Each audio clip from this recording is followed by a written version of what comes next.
안녕하세요. 결혼 반년차 30대 초반 여자입니다. 얼마 전 개념 없는 남편과 시댁 식구 때문에 파혼했습니다. 제가 어렸을 때 저희 집은 정말로 형편이 어려웠습니다. 항상 땀에 젖어 고생하시던 아버지와 이른 아침부터 늦은 밤까지 식당 일을 하시던 어머니의 모습이 아직도 눈에 선할 만큼 고생을 많이 하셨어요. 그리고 나중에서야 아버지는 동네 막힌 하수구들을 뚫으며 돈을 벌어오셨다는 사실을 알았네요. 행여 자식들 학교에서 놀림받을까 걱정되어 일부러 먼 동네까지 가서 일하셨다고요. 긴 고생 끝에 본인만의 노하우를 익히신 아버지는 본인의 회사를 세우셨습니다. 사실 아버지가 처음에 일을 시작하실 때만 해도 하수구 청소가 무슨 돈이 되겠냐며 여러 사람들한테 싫은 소리를 많이 들으셔대요. 그러나 다행히도 그 사업이 자리를 잘 잡게 되면서 지금 벌써 20년 넘게 하수구 청소업체를 운영하고 계시고요. 그렇다 보니 이제는 관공서들과의 정기적인 계약도 있고 제법 안정적인 상태입니다. 그러다 보니 지금은 아버지에게 직접 일을 배우고 싶다며 찾아오는 젊은 사람들도 덜어 있더라고요. 그리고 현재 저는 서울 소재의 중견기업 인사팀에서 일하고 있습니다. 사실 공부를 더 해볼까 하는 생각도 있었기에 연애나 결혼에는 딱히 관심이 없었습니다. 그런데 회사 내 선배가 자기 생각해서 소개팅 한 번만 나가달라고 사정을 하더라고요. 그렇게 억지로 나가게 된 소개팅에서 지금의 남편을 만나게 된 거죠. 지금은 은퇴하신 시부모님과 함께 살고 있다는 남편은 호감형 외모에 유쾌한 사람이었어요. 매사 긍정적으로 보고 너무 진지하게 빠지지 않는 남편과 있으면 시간이 어떻게 흘러가는지 모를 만큼 즐거웠어요. 회사 생활로 지친 저에게 활력이 돼주는 사람이었죠. 그래서 남편이 결혼하자고 했을 때도 걱정보다는 앞으로 얼마나 더 즐거울까 기대만 되더라고요. 그런데 지금 생각해보면 제가 얼마나 생각이 짧았던 건지 후회가 됩니다. 결혼 이야기가 본격적으로 진행이 되면서 자연스레 시댁에도 인사를 가게 되었습니다. 전원주택에 살고 계신다던 시부모님이 실제로 거주하시는 곳은 다세대 연립주택이었고 반지하방을 쓰고 있었어요. 제가 당황한 기색을 숨기지 못하자 남편은 별일 아니라는 듯이 여기도 마당이 있으니 전원주택 아니겠어? 라고 말하며 웃어 보이더라고요. 주인집 마당이기는 하지만 어쨌든 마당이 있고 자연을 느낄 수 있으니 그게 전원주택이랑 다를 게 뭐가 있냐는 논리였어요. 하지만 이미 시부모님이 제가 올 걸 알고 계시는 상황에 집이 말한 것과 다르다고 나갈 수도 없었어요. 어이가 없었지만 따질 새도 없이 시부모님을 만나게 되었네요. 시부모님 두 분 다 다행히 저를 굉장히 반겨주셨어요. 다만 제가 사간 과일 바구니를 보시더니 이런 거 말고 고기를 좀 사오지 그랬냐며 웃으시더라고요. 다음에는 꼭 한우로 사오라면서요. 마음이 편치는 않았지만 저도 그런 자리가 처음이라서 어떻게 해야 할지 모르겠더라고요. 그래서 알겠다고 대답했네요. 그 후에는 본격적인 호구조사가 시작되었습니다. 시모는 저에게 제 부모님이 어디서 뭘 하시는지, 제가 대학은 어딜 나왔는지 그런 걸 물어보셨어요.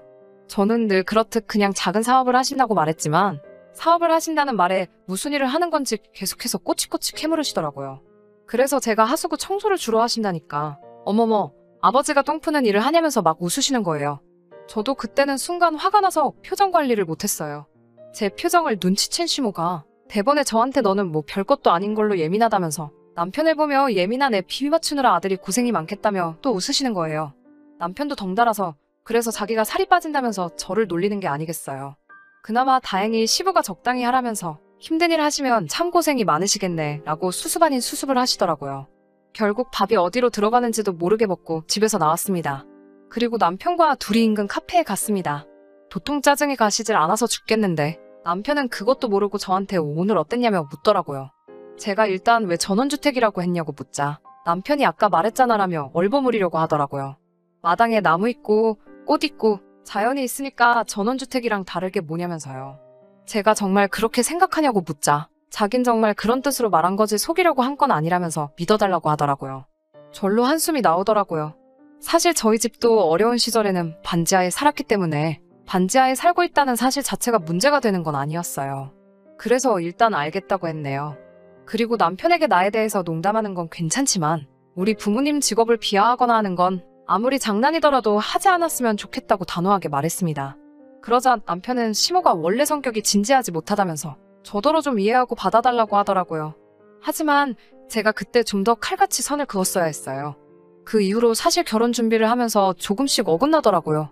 몇 번이고 이건 아닌데 하는 순간이 있기야 했지만 이미 직장에는 소개해준 선배 덕분에 제가 결혼한다고 소문이 파다한 상황이었고 저 또한 그런 소문을 무시할 만큼 성격이 강하지 못했기에 파혼은 생각지도 못했네요. 상견례에서 있었던 일입니다. 회사 근처에 있는 이름난 중식당을 예약했었어요. 약속 시간에서 15분이 지나 도착한 시부모님은 저희 부모님에게 늦어서 죄송하다는 말씀조차 안 하시더라고요. 기껏 하신다는 말씀이 식당이냐고 찾기도 어려운 데 있다면서 저더러 다음에는 1층에 찾기 쉬운 곳으로 고르라고 핀잔을 주시더라고요. 그리고 이윽고 음식이 나오기 시작했어요. 코스 요리에 짜장면은 없었는데 시모가 워낙 좋아한다고 해서 특별히 짜장면도 같이 나오게 해드렸거든요. 짜장면이 나오자마자 시모가 대뜸 저희 아버지에게 사돈은 맨날 똥을 퍼대시니 이런 똥같이 생긴 음식들은 쳐다도 보기 싫지 않습니까? 하고 묻는 거예요. 그러면서 혼자 뭐가 그렇게 웃긴지 박장대소를 하더라고요. 저랑 저희 부모님은 순간 이게 무슨 소린가 벙쪄서 황당한 얼굴로 그런 시모를 쳐다봤고요. 시부는 시모한테 또 저런다며 한 소리 하기는 했지만 말리지는 못했고 남편 역시 저희 아버지에게 원체 저희 어머니가 장난이 심하시다며 이해해달라고 가볍게 이야기하더라고요. 괜히 이런 기분 나쁜 농담을 하려고 일부러 짜장면을 시키셨다는 생각도 들더라고요. 저희 부모님은 음식하고는 상관없지요라고 하시며 최대한 의연한 모습을 보이셨지만 저 때문에 이런 수모를 겪으시는 것 같아서 제가 정말 눈물이 다 나더라고요. 제 눈물을 보시더니 시모는 저를 보면 너는 참 성격이 별나다. 그게 뭐라고 이렇게 유난이니? 너네 부모님이 키우느라 고생했겠어라고 말씀하시더라고요. 결국 서로 불편한 식사만 하고 별 이야기도 나누지 못한 채 흐지부지 상견례가 끝났습니다. 그날 저녁 당연히 저희 부모님은 저에게 결혼은 다시 한번 생각해보라고 하셨죠.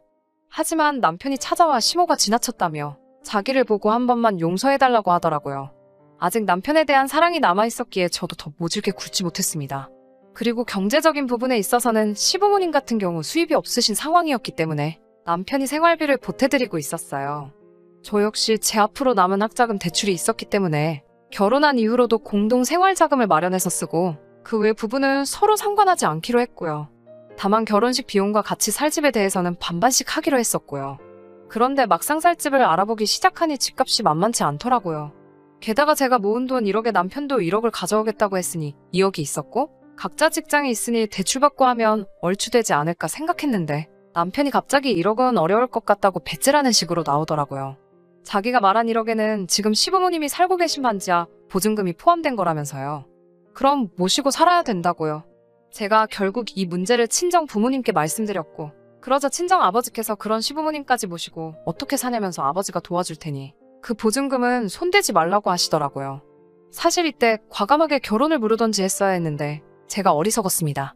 결국 친정 부모님의 도움을 받아서 서울 근교에 있는 정말 작은 아파트 하나를 구할 수 있었습니다. 그 와중에 남편은 공동명의로 하자고 하더라고요. 빚이 있어야 열심히 살아가는 원동력이 된다는 말 같지도 않은 소리를 하면서요. 능글능글하고 뻔뻔하게 나오는 남편의 모습에 저는 너무 화가 나서 아파트 계약을 저희 어머니 이름으로 해버렸어요. 어차피 남편이 보탠 돈은 4천만 원이 전부였고요. 그리고 그 이후에 결혼식까지는 그럭저럭 순탄하게 흘러갔습니다. 남편이 작은 소소한 것들을 본인 마음대로 해석해서 지나치게 긍정적으로 미화한 것들이 있긴 했지만 저도 이미 적응할 만큼 적응한 상태여서 그러려니 했네요. 하지만 얼마 전 시모가 다시 한번 넘지 말아야 할 선을 넘으셨네요. 얼마 전 저희 아버지 생신날 있었던 일입니다. 결혼 전에는 부모님 생신이면 제가 늘 식사를 준비했었는데 결혼하고 나니 그것도 쉽지 않더라고요. 그래서 온 가족이 밖에서 저녁 식사를 하기로 했죠. 남편한테도 퇴근하고 바로 식당으로 오라고 주소를 알려줬고요. 6시가 되고 제가 먼저 도착한 뒤 부모님도 오셔서요. 그런데 남편이 늦어지더라고요. 제가 어디냐고 전화를 걸자 남편이 시댁에 가고 있다는 거예요. 제가 오늘 우리 아빠 생신인 거 잊었냐고 하자 지금 시댁에 뭐 일이 생겼다며 빨리 가봐야 할 것 같다고 저더러 잘 이야기해달라고 하더라고요. 제가 아버지한테 이렇게 이야기를 전하자 아버지가 그럼 너도 얼른 가보라며 저녁은 다음에 먹자고 하시더라고요. 제가 나오라는 이야기는 없었다고 괜찮다고 했지만 아버지는 새로 들어온 며느리가 시댁에 무슨 일이 있다는데 나 몰라라 하는 건 경우가 없는 거라며 얼른 가라고 하시더라고요. 그렇게 결국 저녁도 못 먹고 바로 시댁으로 향했습니다. 택시를 타고 시댁으로 가고 있는데 남편에게 전화가 오더니 대뜸 지금 아버님이랑 같이 있냐고 묻더라고요. 그래서 내가 아니 나 지금 어머님 댁으로 가고 있다고 하니까 저 말고 아버님이 오셔야 된다는 거예요. 그래서 우리 아빠는 왜요? 라고 물었죠. 그러자 남편이 한다는 소리가 지금 주인 집 내 하수구가 역류를 하고 난리가 나면서 시어머니 집에도 난리가 났다는 거예요. 그런데 어머님이 주인 집에다가 사돈이 똥 푸는 회사를 한다고 자기가 지금 부르겠다며 걱정 말라고 큰 소리를 치셨대요. 그 이야기를 듣는데 얼마나 화가 머리 끝까지 나던지요. 제가 택시 안에서 소리를 질렀습니다. 지금 제 정신으로 하는 소리냐고요. 그러자 남편은 가뜩이나 지금 반지하 전세 계약 기간이 얼마 안 남아서 시부모님이 어떻게든 주인 집에 잘 보여야 되는 상황이라며 그러니까 저더러 시부모님 모시고 살기 싫으면 아버님하고 와서 빨리 하수구를 뚫으라는 거예요. 제가 아니 다른 사람 불러서 하면 되지 왜 우리 아빠를 찾냐고 소리를 지르니까 니네 아빠가 잘 뚫는다며 라며 남편도 질세라 소리를 지르더라고요. 사돈한테 번번이 똥 푼다고 뭐라고 하는 것도 열받아 죽겠는데 장인 어른한테 니네 아빠라고 하는 남편의 싸가지를 보니 내가 미쳤다고 이런 인간이랑 결혼을 했나 싶더라고요. 저는 차를 돌려서 바로 저희 아파트로 향했습니다. 아파트에 도착해서 여행 가방을 꺼내 눈에 보이는 남편 짐이란 짐은 다 때려 넣었어요. 그리고는 다시 택시를 불러서 그 가방을 챙겨서 남편 시댁으로 향했습니다. 도착하니까 시어머니는 저한테 가족끼리 돕고 사는 거지. 똥 푸는 기술은 아껴서 남한테 쓰는 거냐며 비아냥거리더라고요. 남편도 장인어른을 다시 봤다는 개소리를 하더라고요. 저는 하수구 역류로 똥물이 가득한 시어머님 댁에다 남편 여행 가방을 내동댕이 쳐버렸어요. 그리고는 남편에게 이제 집에 들어오지 말라고 너 같은 자식이랑 안 산다고 소리를 질렀습니다. 남편과 시부모님은 물론 작업하던 사람까지 눈이 동그래져서 저를 쳐다보더라고요. 남편은 저한테 뭔 소리냐며 나가서 얘기하자고 하더라고요. 제가 어차피 너 아파트 계약할 때 꼴랑 4천만 원 보탠 게 다지 않냐면서 그거 내가 내일 당장 돌려줄 테니까 그거 먹고 떨어지라고 소리를 질렀습니다.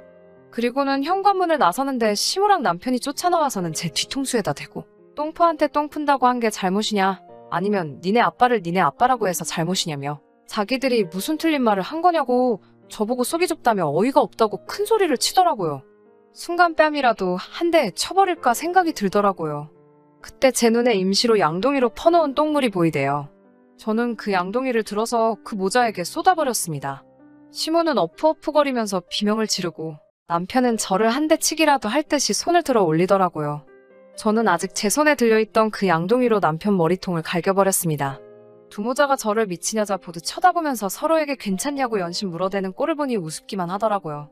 저를 고소하겠다고 고래고래 소리를 치기에 고소할 테면 하라고 했습니다. 그럼 나도 너 그 4천만 원 안 주면 그만이라고요. 사실 4천만 원도 현금으로 받았기 때문에 솔직히 받은 적 없다고 배째라 하면 그만이니깐요. 그리고 일주일이 지났을 무렵 회사 선배가 저에게 혹시 무슨 일 있냐며 저를 떠보더라고요. 저는 더 이상 회사 사람들 눈치를 보기도 싫었고요. 그래서 그동안 있었던 일을 다 말해주면서 더 이상 그 남자랑 살고 싶지 않으니까 선배도 제 이야기 그쪽에 전달하지 않았으면 좋겠다고 말했습니다. 혼인신고도 하지 않았었기에 따로 이혼 절차 밟을 것도 없었고요. 얼마 뒤에 우연히 듣게 된 바로는 결국 반지하 재계약은 못했다고 하더라고요. 자꾸 반복되는 하수구 역류 때문에 주인 집이 대대적으로 공사를 하기로 했대요.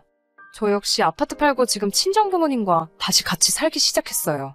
비록 결혼은 이렇게 끝이 났지만 덕분에 저는 할 말은 하고 살아야 한다는 좋은 교훈을 얻었습니다. 4천만 원도 아직 돌려주지 않았고요. 남편에게선 지금도 하루에 12번은 연락이 오는 것 같습니다. 하루는 잘못했다. 다음 날은 돈이라도 돌려달라.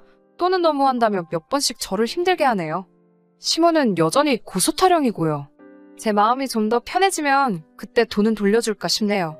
저희 부모님이 했던 것처럼 힘을 합쳐서 가난은 이겨낼 수 있다고 생각하지만 근본부터 인성이 되먹지 못한 사람들을 평생을 그렇게 살아온 사람들을 제가 무슨 수로 고쳐쓰겠어요. 저한테 꼬리표 하나는 남겠지만 후회가 남지 않는 선택이라고 생각합니다.